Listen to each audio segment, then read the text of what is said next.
नमस्कार दोस्तों, स्वागत है आज की इस नई वीडियो में। आज मैं क्लास 12 के फिजिक्स का वेरी इंपॉर्टेंट सब्जेक्टिव क्वेश्चन करने वाला हूं, जो आपके एग्जाम 2022 के लिए 2 फरवरी का जो आपका एग्जाम है उसके लिए बहुत ही इंपॉर्टेंट क्वेश्चन बनता है। तो प्यारे छात्रों, इस वीडियो को जरूर आप लोग अंत तक देखिए और 10 प्रश्न को याद कर रखिए, ठीक है। तो चलिए इस वीडियो को कर लेते हैं शुरू। तो सबसे पहले आप लोग वीडियो को लाइक कर दीजिए प्यारे छात्रों, ठीक है। तो चलिए क्वेश्चन को देख लेते हैं। फर्स्ट प्रश्न आपसे कहता है क्रांति कोण को परिभाषित करें। वो वेरी इंपॉर्टेंट क्वेश्चन बनता है, क्रांति कोण को परिभाषित करें। आंसर देखिए क्या कहता है, जब प्रकाश की किरण सघन माध्यम से विरल माध्यम में जाती है तो वह अभिलंब से दूर हट जाती है। जब प्रकाश की किरण सघन माध्यम से विरल माध्यम में जाती है तो वह अभिलंब से दूर हट जाती है। जब प्रकाश की किरण को एक निश्चित आपतन कोण पर डाला जाता है तो वह दूसरे माध्यम में प्रवेश नहीं करके दो माध्यम को अलग करने वाली सतह पर चलने लगती है। तो देखिए इसका आगे क्या कहता है। तो प्यारे छात्रों, क्वेश्चन को याद रखिएगा, ठीक है। जब प्रकाश की किरण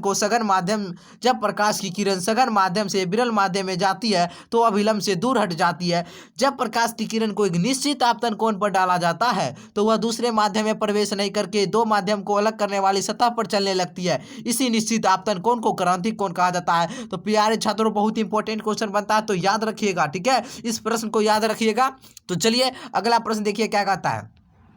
अगला प्रश्न आपसे कहता है हीरा क्यों चमकता है। हीरा क्यों चमकता है, हीरा क्यों चमकता है। आंसर देखिए, हीरा का अपवर्तनांक सबसे अधिक 2.42 होता है, जो सबसे सघन माध्यम है। जब इस पर प्रकाश क्रांति कोण से अधिक कोण पर पड़ता है, क्या, जब प्रकाश क्रांति कोण से अधिक कोण पर पड़ता है तो पूर्ण आंतरिक परावर्तन के कारण प्रकाश पुनः उसी माध्यम में लौट आता है जिसे हीरा चमकता हुआ प्रतीत होता है, ठीक है प्यारे छात्रों। तो याद रखिएगा ये प्रश्न को, ठीक है।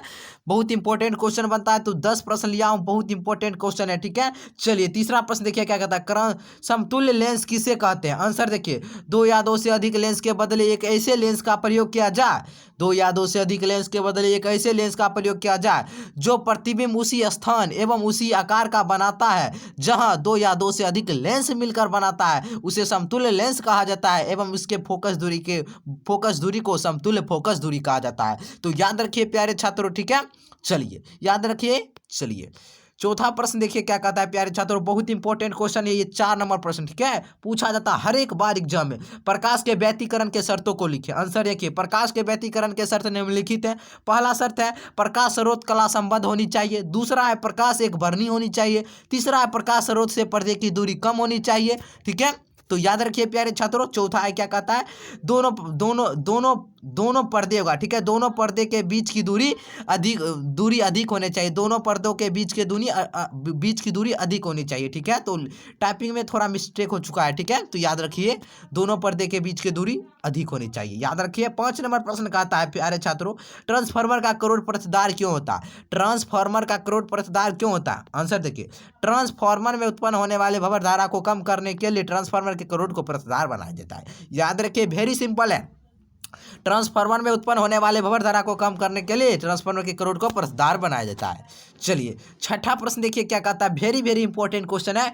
पोलराइड क्या है तथा इसके क्या उपयोग है। आंसर देखिए, यह एक ऐसी युक्ति होती है जिसकी सहायता से अध्रुवित प्रकाश को ध्रुवित प्रकाश में बदला जाता है। इसके उपयोग निम्नलिखित हैं। तो देख लीजिए इसका उपयोग क्या कहता है। पहला उपयोग कहता है कैमरे के लेंस के आगे पोलराइड लगाकर बादल का स्पष्ट चित्र खींचा जा सकता है। दूसरा देखिए, इसका उपयोग ट्रेन तथा वायुयान के खिड़की के कांच में किया जाता है। इसका उपयोग ट्रेन तथा वायुयान के खिड़की के कांच में किया जाता है। तो याद रखिए प्यारे छात्रों।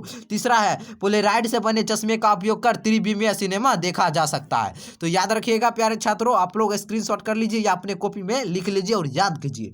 चलिए 7 नंबर प्रश्न कहता है भूतरंग क्या है। आंसर देखिए, पृथ्वी की सतह से संपर्क करते हुए आयन मंडल से रेडियो तरंगों के गुजरने की प्रक्रिया को भूतरंगे कहते हैं। पृथ्वी की सतह से संपर्क करते हुए आयन मंडल से रेडियो तरंगे के गुजरने की प्रक्रिया को भूतरंगे कहते हैं। इसका उपयोग कम दूरी के प्रसारण के लिए किया जाता है, ठीक है। तो याद रखिए प्यारे छात्रों, सारा प्रश्न आपके एग्जाम के लिए बहुत इंपॉर्टेंट बनता है, तो याद रखिएगा।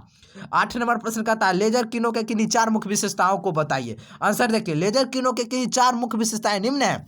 तो चारों विशेषताओं को हम देख लेते हैं, वेरी इंपॉर्टेंट बनता है। तो याद रखिए, मैं 5 लिया हूँ, ठीक है। तो आप 4 भी लिख सकते हैं।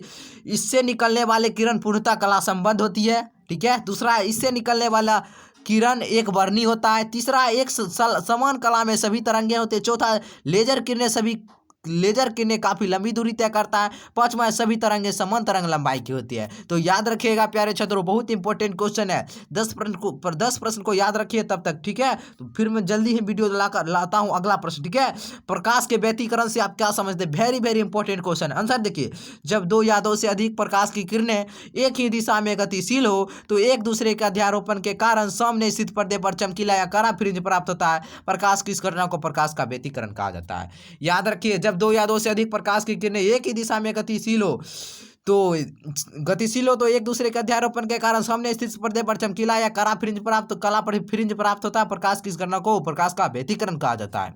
याद रखिए। और आज का लास्ट प्रश्न 10 नंबर प्रश्न है, बहुत इंपॉर्टेंट क्वेश्चन है। देखिए क्या कहता है, संचायक सेल का आंतरिक प्रतिरोध क्यों कम होता है? आंसर देखिए, संचायक सेल के प्लेटों का आकार बड़ा होता है और इसके बीच की दूरी काफी कम होती है। इसी कारण से संचायक सेल का आंतरिक प्रतिरोध काफी कम होता है। तो प्यारे छात्रों, उम्मीद करते हैं आपको ये वीडियो पसंद जरूर आया होगा। तो प्लीज वीडियो को लाइक कर दीजिएगा। चैनल पर पहली बार आए तो चैनल को सब्सक्राइब जरूर करके रखें, ठीक है। मैं जब भी वीडियो अगला बनाऊंगा सबसे पहले आपके पास आएगा, ठीक है। तो प्यारे छात्रों, मैं जल्द ही दूसरा वीडियो लेकर आता हूँ फिजिक्स का, सब्जेक्टिव का। तो फिर मिलते हैं अगली वीडियो में, तब तक के लिए जय हिंद, वंदे मातरम।